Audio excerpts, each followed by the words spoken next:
What's up, guys? Welcome back to Let's Play Fall of Cybertron. So, there's a rather difficult encounter coming up here, so I'm going to mess around with my setup a little bit here. Maybe get some different weapons. You know what? I think I'm okay with the A4 Pulsar Cannon and the Path Blaster for now. Actually, there's a Photon Burst Rifle here, and this is actually a pretty good time to use it. Hey, look, it's Megatron. I wonder how he'll react to our new ordnance. That's what I thought. Yeah, that's a pretty awesome scene there. I like that you get to blow up his statue like that. But, you know, it's just a giant hologram. You're probably thinking, hey, that's Megatron's original design from War for Cybertron. I thought he had an original design, or a new design in this game for, as we saw in the trailer. You know, how come Optimus Prime has a new design? That's not explained at all. And true, Optimus Prime's new design is not explained at all in this game. He just has it, and it's never addressed. But Megatron's new design will be addressed later through some shenanigans. Anyway, there's a ton of guys down here, and they have grenades, and they will use them very frivolously and without any haste at all. So instead of hiding from them, we're just going to stay up here and hit them with the Photon Burst Rifle, because that's what it's good for.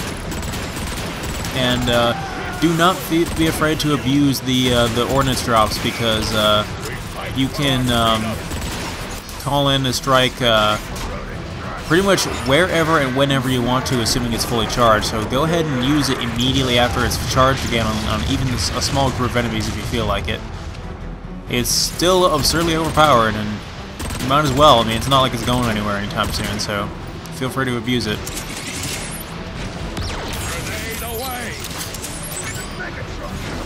I want to say those projectiles have a limited range, or seemingly a limited range at least.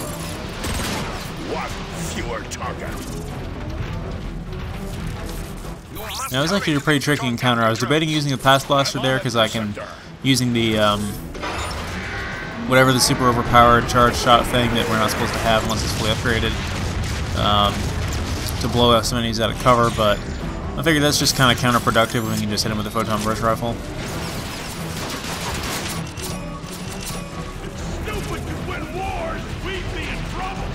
But yeah, I've been, hope the updates are not going to come too slow for this. I hope I'm not, like, too engulfed in Halo 4 right now.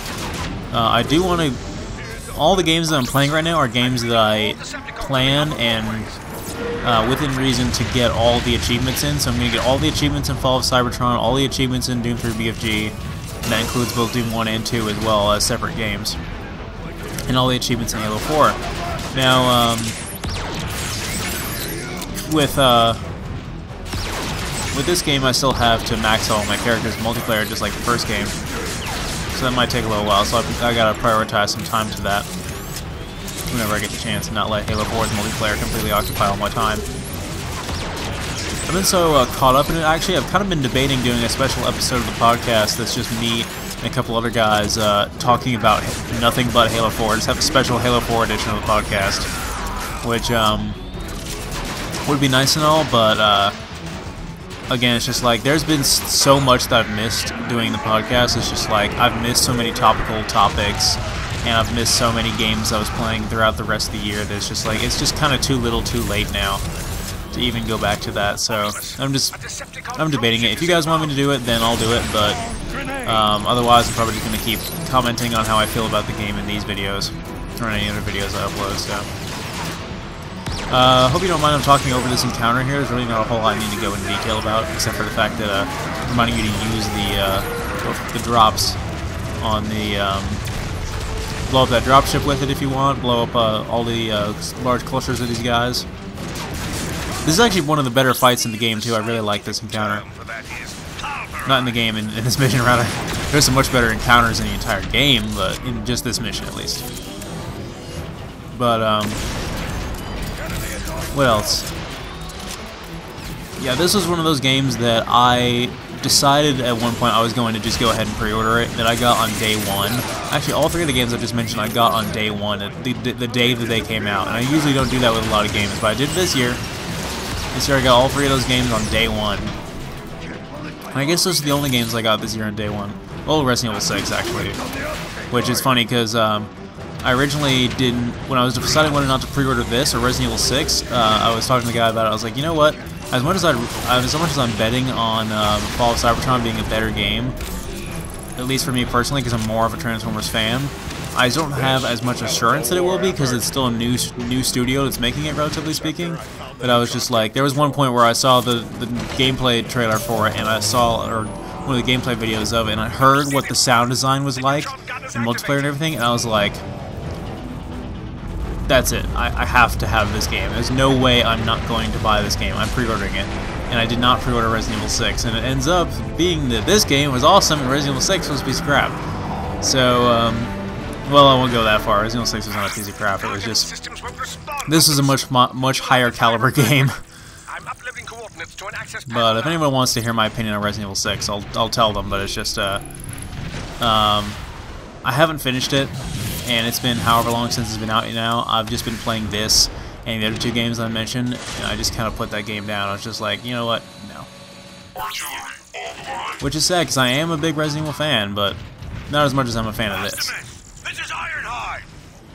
But the guy at the GameStop agreed with me too. He's like, yeah, I think I'd rather pre-order Resident Evil 6 than that, but he was also a fan of the first game, and so we both ended up being totally wrong about that and being like, oh, this was the better game. And I'm so glad that I did too, because this game did turn out awesomely. But even if it didn't turn out awesomely, I was still gonna buy it, still gonna like it, still gonna LP it, unless it turned out to be a complete and total mess, which would have been hard to do.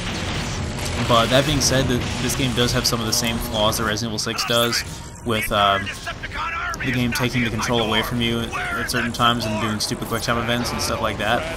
But the things that it does right, it does a lot better. Mainly the core combat is so much better. Anyway, what is Optimus Prime going to do here? He's going to do what any sensible leader would when surrounded by thousands of enemies and much bigger than himself. Bring out a BFG! Okay, so what we got to do here, using our BFG, is blow away all the tanks. And they take like 3 or 4 shots to kill, which is really annoying because this thing takes forever to charge up. But it's pretty powerful, and it's pretty amusing to watch the armies of Decepticon soldiers on the ground there get all blown away. I think this is kind of just a cheap rendering technique, like they're not actual entities on the ground there.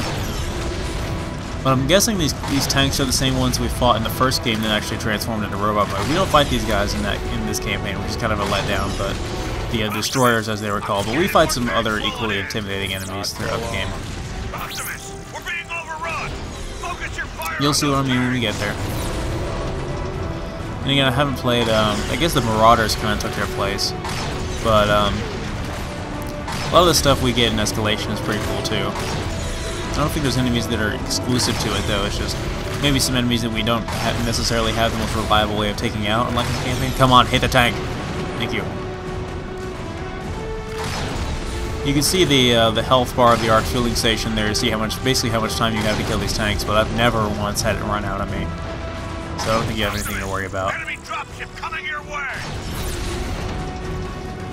That's also another thing I just saw there that the game kind of took out, was actual like proper jet seekers, as we saw going flying by there, because it's an essential part of Transformers, you know, to have the seekers. But which I think I pointed out in the War for Cybertron LP that War for Cybertron I think was the first time that they used the term seeker in canon, but I could be wrong about that. But I think that in this game the jets are just kind of, they're weird. I'll show them off in the mission that they actually show up in, but they don't have a proper introduction. They just kind of show up, and we fight them in a very unconventional way. And again, that's sort of getting back to my point that I was saying about the enemies in this game, how they don't feel like the kind of just standard infantry transformer enemies we fought in the first game. They feel like the more bizarre, sort of alternate type enemies like we fought in the Armada game.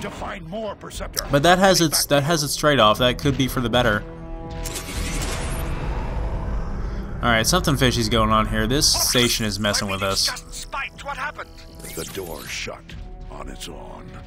It's almost like it knows what it's doing.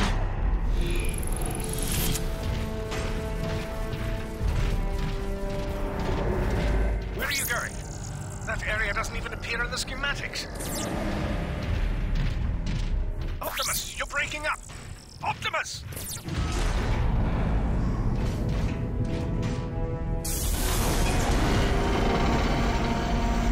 Well, I sure hope this isn't a trap.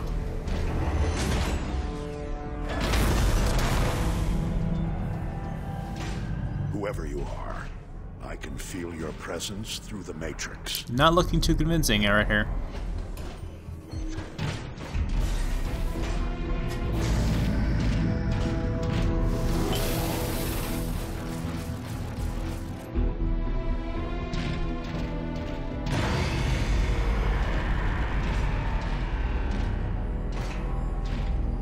I ask you. No, I order you. Help us in this dire time of need. By the power of the Matrix, light our darkest hour.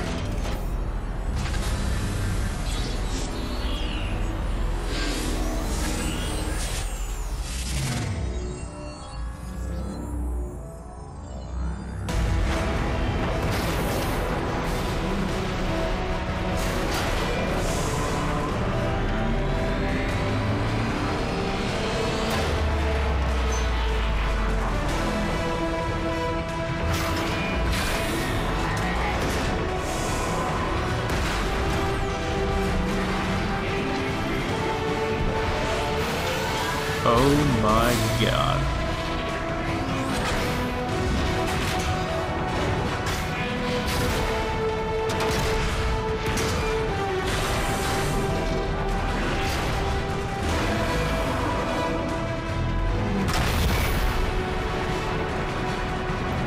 Metroplex heeds the call of the last Prime.